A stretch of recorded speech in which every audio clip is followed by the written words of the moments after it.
اس وقت پوری دنیا کو کرونا وائرس کا سامنا ہے اور شاید اسی لیے کچھ دن پہلے اقوام متحدہ کے سیکرٹری جنرل انتونیو گوترش نے ایک گلوبل سیز فائر کی اپیل کی تھی، لیکن دوسری طرف دنیا کی سب سے بڑی جمہوریت ہونے کا دعویٰ کرنے والی بھارتی ریاست جو ہے اس نے اس گلوبل سیز فائر کی اپیل کو بالکل بھی کوئی اس کو سنجیدگی سے نہیں لیا، اور آئے دن ہندوستان کی طرف سے لائن آف کنٹرول پہ سیز فائر کی وائلیشن ہوتی ہے، بلکہ ایسا لگ رہا ہے کہ ہندوستان ایک طرف لائن آف کنٹرول پہ سیز فائر کی وائلیشن کر رہا ہے، دوسری طرف جو مظلوم کشمیری ہیں ان پر اس کا ظلم بڑھتا جا رہا ہے، تیسری طرف ہندوستان میں جو مسلمان ہیں ان پر بھی اس کا ظلم و ستم بڑھتا جا رہا ہے، اور انہوں نے پاکستان کے خلاف بھی جارحیت شروع کر رکھی ہے اور اب چائنا کے ساتھ بھی ان کی کشیدگی شروع ہو گئی ہے۔ تو ہندوستان آخر چاہتا کیا ہے، اس کا منصوبہ کیا ہے؟ کرونا وائرس کے بعد دنیا کو متحد ہو کے اس وبا سے لڑنے کی ضرورت ہے، لیکن ہندوستان جو ہے کشمیریوں سے بھی لڑ رہا ہے، پاکستان سے بھی لڑ رہا ہے، چائنا سے بھی لڑ رہا ہے، چاہتا کیا ہے ہندوستان؟ اس پر آج ہم نے گفتگو کرنی ہے، اور ہمارے ساتھ موجود ہوں گے افواج پاکستان کے ترجمان جناب میجر جنرل بابر افتخار صاحب، اور اسٹوڈیو میں ہمارے ساتھ موجود ہیں جناب معید یوسف صاحب جو وزیر اعظم کے معاون خصوصی برائے قومی سلامتی ہیں، اور میجر جنرل ریٹائرڈ اعجاز وان صاحب ڈیفنس اینالسٹ ہیں اور سابق سفیر ہیں۔ لیکن ہم گفتگو کا آغاز کریں گے D G I S P R major general Babar Iftikhar صاحب سے۔ السلام علیکم جنرل صاحب۔ جی السلام علیکم عامر میر صاحب، بہت شکریہ آپ نے وقت دیا۔ ہم یہ جاننا چاہتے ہیں کہ 5 اگست 2019 کے بعد سے ہندوستان جو ہے اس نے مقبوضہ جموں کشمیر میں 370 کو ختم کیا، 35A کو ختم کیا، اور اس کے بعد کشمیریوں پر اس کا ظلم و ستم بڑھ گیا۔ لائن آف کنٹرول پہ جو آزاد کشمیر کی جو پرامن سویلین آبادی ہے اس پر اس کی جارحیت بڑھ گئی ہے، بہت زیادہ سیز فائرز کی وائلیشن ہو رہی ہے، سول آبادی نشانے پہ ہے۔ ہندوستان نے خاص طور پہ 5 اگست 2019 کے بعد اور کرونا وائرس کی وبا پھوٹنے کے بعد لائن آف کنٹرول پہ اس کی جارحیت بہت بڑھ گئی ہے، اس کی کیا آپ کو وجہ سمجھ آ رہی ہے؟ جی thank you very much Ahmad Mir Sahib for giving me this opportunity. آپ نے جن چیزوں کو ہائی لائٹ کیا انہی کے تناظر میں میں تھوڑا سا پہلے آپ کو ایک رن ڈاؤن بھی دے دوں کہ اس وقت لائن آف کنٹرول کے اوپر جو سچویشن ہے پچھلے کچھ عرصے سے بہت تشویشناک ہے۔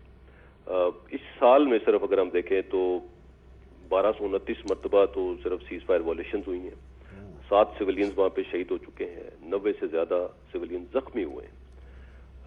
کئی مرتبہ بھارت کے کوڈ کاپٹرز نے ہماری حدود کی خلاف ورزی بھی کی ہے، اور حال ہی میں ہم نے ان کے کچھ کوڈ کاپٹرز مار گرائے بھی ہیں جن کو میڈیا میں بھی کور کیا گیا۔ ان تمام چیزوں کے باوجود بھارتی سینئر ملٹری قیادت بار بار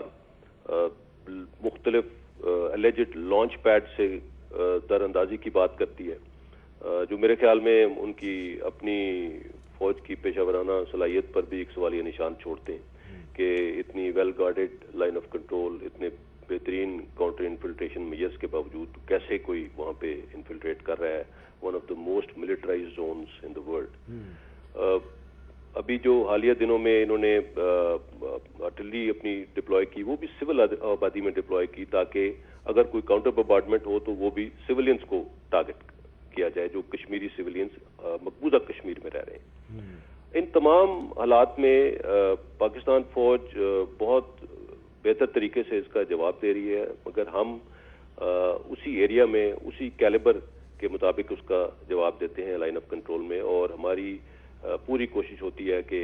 لائن آف کنٹرول کے اس پار موجود سول آبادی کو کسی طور پہ کوئی نقصان نہ پہنچے۔ تمام پورے کشمیر میں مظلوم کشمیری جو ہیں بلا تفریق بھارتی جارحیت کا نشانہ بن رہے ہیں، عورتیں بھی ہیں، ان میں معصوم بچے بھی شامل ہیں، یہاں تک کہ سیکیورٹی فورسز جو انڈین ہیں انہوں نے 7 سال کے معصوم بچوں تک کو بھی معاف نہیں کیا۔ اور ابھی کل ہی بلکہ آئی تھنک ہائی لائٹ کرنا چاہیے کہ international day of innocent child victims of aggression in conflict کا دن ہے، اور اس دن کی مناسبت سے اگر دیکھا جائے تو اس وقت ہزاروں بچے اور نوجوان بھارتی پیلٹ گنز کا شکار ہو رہے ہیں مقبوضہ کشمیر میں۔ اور پبلک ری ایکشن کے خوف کا یہ عالم ہے کہ بھارتی سیکورٹی فورسز احتجاج کو دبانے کے لیے جو کشمیری نوجوان ہیں ان کو شہید کر کے ان کی ڈیڈ باڈیز بھی اب ورثاء کے حوالے نہیں کر رہی ہیں۔ اسی طرح مطلب عجیب و غریب قسم کے انہوں نے الزامات کی بھی بوچھاڑ کی پاکستان کے اوپر. اٹ اسٹارٹڈ ود جب کورونا شروع ہوا تو انہوں نے کہا جی کہ پاکستان سے کورونا انفیکٹڈ ٹیررسٹ جو ہیں ان کو لائن آف کنٹرول کے پار بھیجا گیا اور اس طرح مقبوضہ کشمیر میں کورونا پھیلا ہے. اور اس کے علاوہ ابھی جو ریسنٹ ان کا سب سے بڑا جو اگر ڈرامہ تھا جو لیٹلی ہوا جو پلوامہ 2 جس کو انہوں نے کہا ہے, اس ڈرامے کے اندر رات کو انہوں نے ایک گاڑی پکڑی, اس کے اوپر فائر کیا جس کے اندر ایکسپلوسیو بھی وہ کہتے ہیں کہ جی پڑا ہوا تھا,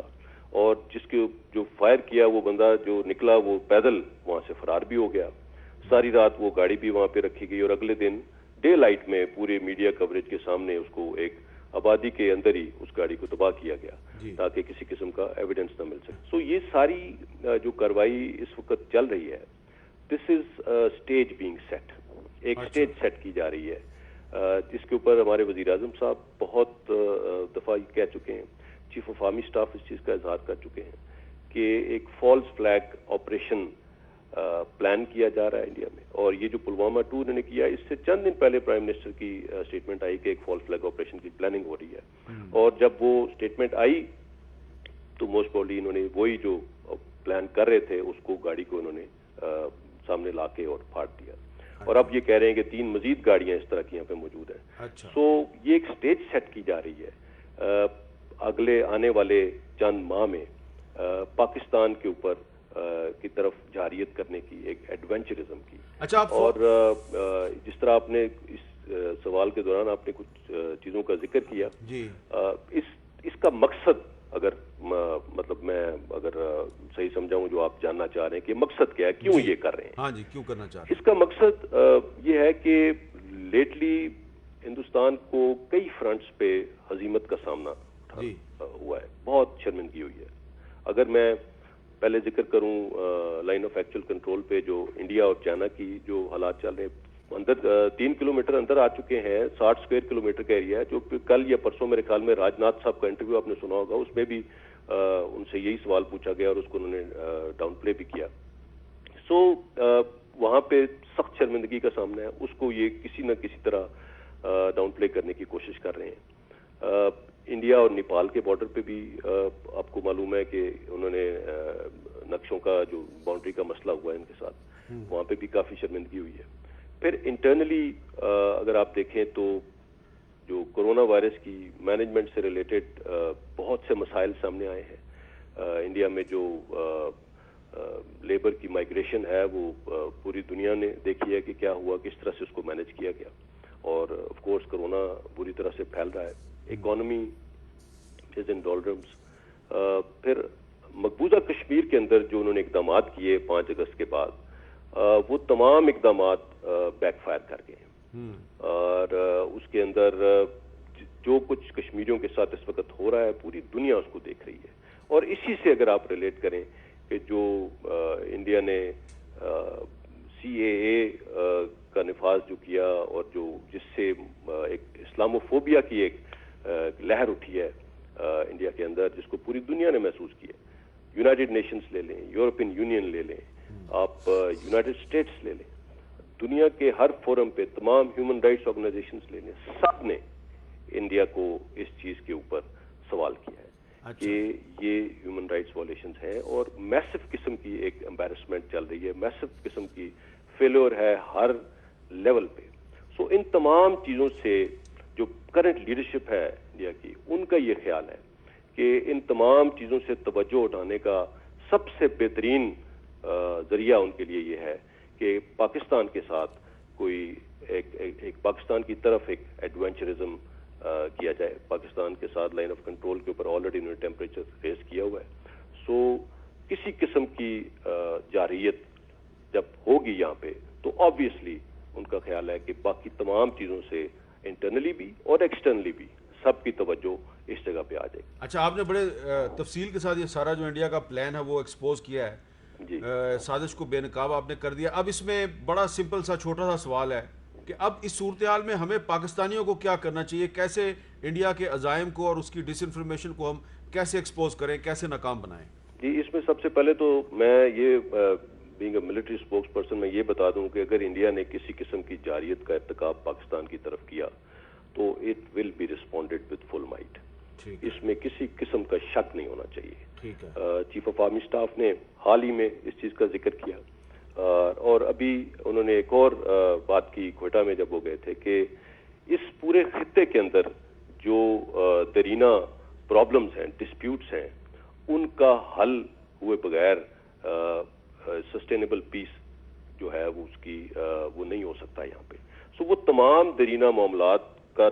ڈائریکٹلی اور انڈائریکٹلی تعلق اس خطے میں بھارت کے ساتھ ہے,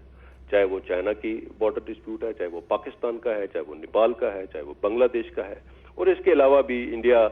جس طرح سے اپنی اثر و رسوخ ایکسپینڈ کرنے کے لیے جن ممالک میں وہ ڈائریکٹلی جس کے ساتھ ان کی نہیں بھی ہے باؤنڈری, ان کے اندر بھی عمل دخل کر رہا ہے. سو اس ساری چیز کا سب سے پہلا تو جواب میں یہ دوں گا کہ